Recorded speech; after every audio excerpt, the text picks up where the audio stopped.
Hi everybody, it's Nikki here and welcome to a bookish video. So today's video I'm going to talk to you about the point system that I keep mentioning in my TBR videos and in my reading wrap-ups and my book haul videos, and the point system that I use to help me limit the amount of books that I am buying or bringing into my home. Because as you can see from behind me, I have an awful lot of books on my shelves and I am slowly but surely running out of space. Okay, very quickly running out of space. Let's not beat about the bush with this. I'm quickly running out of space. And I had to find a way to slow down my book buying. So for the majority of the year, I knew that I needed to do something, but I also knew I didn't want to go on a book buying ban, a total book buying ban, because I have the sort of personality that if you tell me no, then I want to do it more. If I try to deny myself, I crave it twice as much. So I know that a complete ban is just not good for me, because I will purposely go out and buy twice as much. So I was looking for something that I could do that could limit the amount that I was buying, but still allow me to buy something. And when one of my lovely subscribers, Karen, put on her Instagram post one time back in June, I think it was, she had created a point system whereby the points that she was reading in a month were gaining her, the books that she was reading in a month gained her points for hitting certain criteria, and then those points she converted into a book allowance that she could then go out and purchase a certain amount of books. I thought this was amazing because basically it was a competition, and it was the best competition because I was competing against myself. Yeah, I'm up for that. So I asked Karen if I could take on this point system for myself. She said yes. So I have been using it since I started accumulating my points in June, and I started buying my books according to my points from July. And I have noticed that my book buying has literally halved. I have not been going out on a spending sprees and buying willy-nilly. I've also been thinking more about the type of books that I'm buying. So instead of buying all the books in a series, I will just buy one book in the series. And yeah, it has really helped me to pull back on the amount of books that I was buying and what books I was buying. Do I need this book right now? Or am I just buying it because I like the cover, or because it bumps my basket up to £10 and to get my Waterstone stamp and things like that? Because you'll be surprised at how many books I bought just so I could get that Waterstones plus stamp. Too many times. So yeah, this point system has completely changed my book buying habits, and I am here today to share my way of doing the point system. It is not my idea. This is completely and wholly Karen's idea. So I will link Karen's Instagram for you in the description box down below. Please do check her out. She's a lovely lady and I think of her as a friend now. We've had some amazing chats about books, and I often go to her to talk about something that's been bothering me about a particular book, and I go to her to ask her advice about it. I really look on her as a good friend now. So yeah, thank you very much, Karen, for letting me use your point system. So I have it all written down here, and in my Book journal, I have it all set out like this. Ooh, you can see some of the books I've been buying this month. So yeah, we have it all set out like that. So the first criteria I decided to give points for was the genre of the book. This means that every book I read gets me points, because before, I think the first month that I did this, I didn't give points for genre, and what I realised was some books gave me 0 points, and I didn't like that. I wanted every book to give me something. So the way I've done it is the genres that I'm more drawn to, the ones that I really enjoy the most, I give the least amount of points to, and the genres that I very rarely read and very rarely drawn to, I give the most points to. So on that basis, I give thrillers and contemporaries 20 points, because I very rarely read those. The same with non-fiction, I give 20 points to, because I very rarely read those genres, and you really have to push me. Bookgammon has to really force me to read those genres. Classics, I give 15 points to.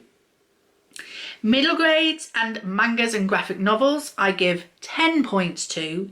And fantasy, which is my favourite genre of all, I give 5 points to.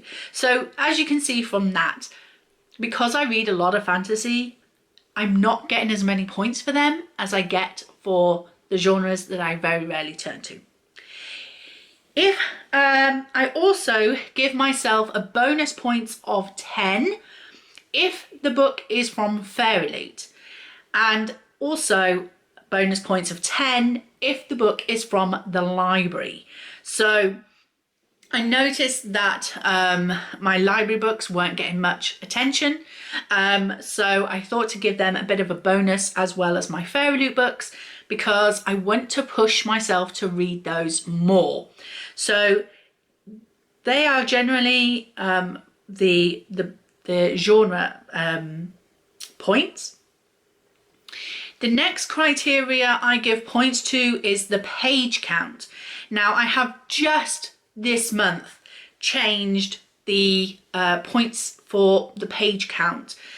Previously I would only give points to a book that was over 500 pages, and I would give 50 points for that.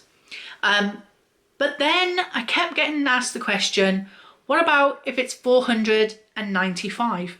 Do I give 50 points to it because it's practically 500 pages? And I was like, no, I'm going to be strict with myself. No, it doesn't get the 50 points. But then I kept finding myself reading books that were like 475 pages, 480 pages, 495 pages. And I thought, hang on a minute, I'm missing out on points. Even though this book is literally taking me the same amount of time to read a 500-page book.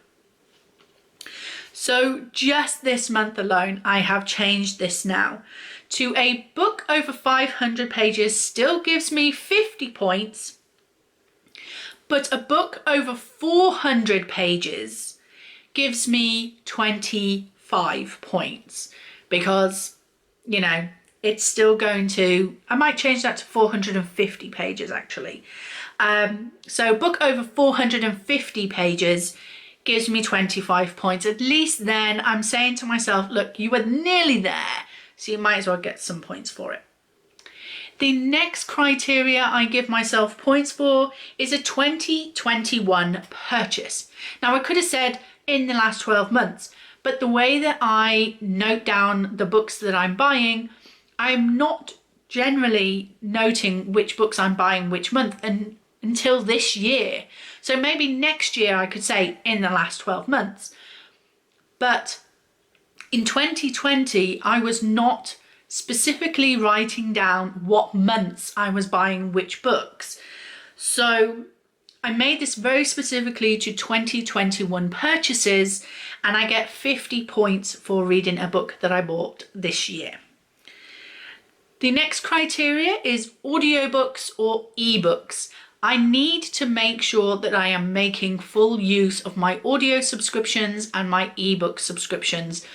Now, I do struggle to get ebooks read because I'm generally, when I'm fulfilling my bookgammon prompts, I'm generally looking at my shelves and I completely forget about my Kindle. But I'm trying to make more of an effort. And that is going to be one of my goals for 2022, is to read at least one ebook a month, just to justify my Kindle Unlimited subscription. So if I read an audio or ebook, it is 25 points. The next criteria I give points to is books in a series. Now, for the first book in a series, I give 0 points. I am not going to reward myself for starting yet again another series because I have far too many series on the go at the moment, and I don't want to be starting new ones. I want to be finishing off the ones I've already got. So there are 0 points for the first book in a series. But for the second or subsequent books in a series, so book 2, book 3, book 4, whatever, it is 25 points. But the last book in a series gives me 50 points. So to finish off a series, I'm giving myself that extra boost of 50 points. Now, this might mean that in a duology, the first book is worth 0 points, but the second book of a duology is worth 50 points. Because although it is the second book, it's the last book. So I don't give a duology, the second book in a duology, the second book points. I give it the last book points. But in a trilogy, the first book would be worth 0, the second book would be worth 25, and the third book would be worth 50. So you can see how I'm kind of working it that way. The next criteria and the last criteria that I give points for is if I rate the book 5 stars, I give it 50 points. I want to say, yay, you read a really good book. Here's some extra bonus points to help you buy another one. Now you might think, well, you know what, Nicola, if you're giving points for 5 stars, you're going to be giving out 5 stars left, right and centre to get those extra points. Well, actually, I've noticed that since giving the points for 5-star rated books, I'm a little bit more picky as to which books I'm giving those 5 stars to. Is it worth those extra 50 points or not? If I don't think it's worth those extra 50 points, then it obviously isn't a 5-star read. And so I've been giving out more 4 stars instead of 5 stars. It's actually done the opposite of what I expected it to do. It's actually made me think more about, does a book deserve 5 stars or not?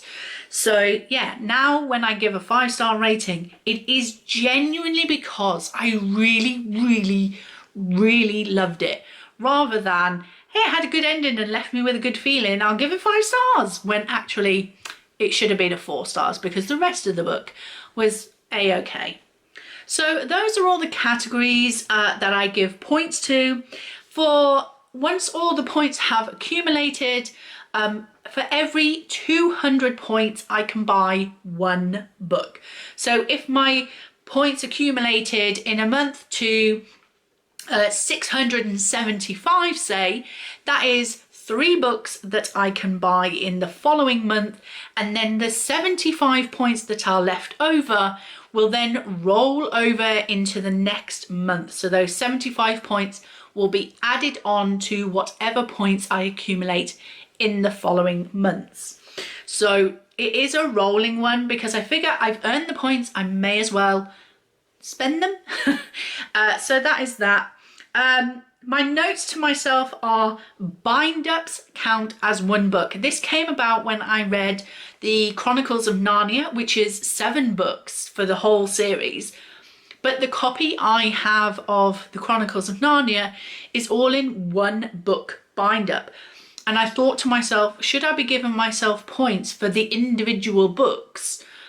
or giving myself points for the whole book because I'm just reading one book. So I made the decision that because I was only taking one book off my shelf by reading that bind up, then I could only replace it with the one book. Whereas if I counted it as 7 books, then technically I'm saying to myself, I'm removing 7 books off my shelf, but I'm not. So I hope that makes sense. I count bind-ups as one book because technically I'm only taking the one book off my shelf, even though that one book might contain up to 7 books. I hope that makes sense. So yeah, that is my point system. It has really helped, as I say. Now, there are a few exceptions to my book allowance. If for instance I earn enough points to buy 3 books in the following month, the 3 book allowance does not include my Fairy Loot box. So whatever books I get in my Fairy Loot box, whether that's just the main book or sometimes we have got an extra book inside, so we've got 2 books in the box, it does not count towards my 3 book allowance. Another thing that is not taken into that 3 book allowance is any pre-orders that I have made. The pre-orders need to have been made up to 2 months in advance to be counted as a pre-order. I do this because obviously 2 months in advance, I don't know how many points I'm going to have accumulated for that specific month's book allowance.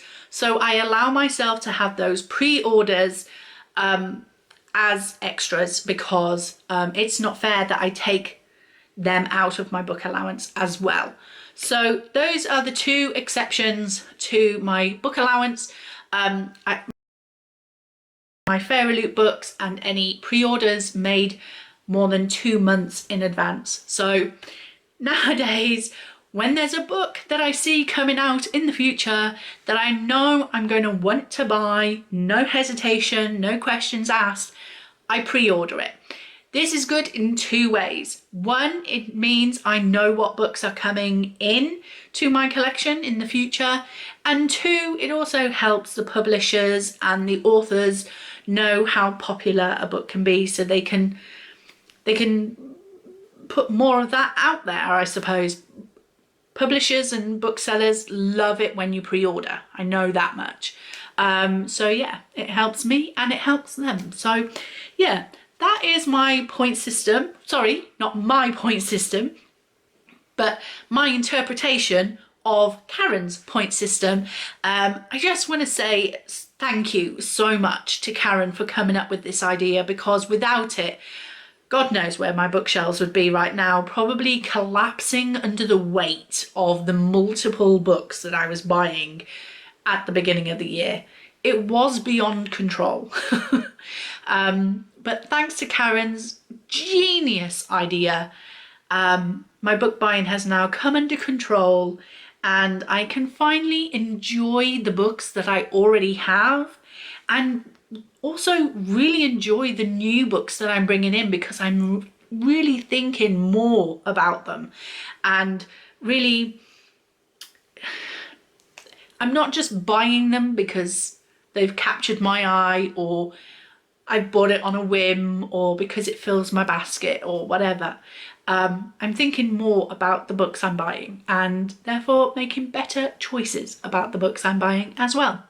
So if you would also like to take on the point system and you have any questions about this, I'm sure Karen would be happy to answer, but I will as well if you need anything clearing up for you.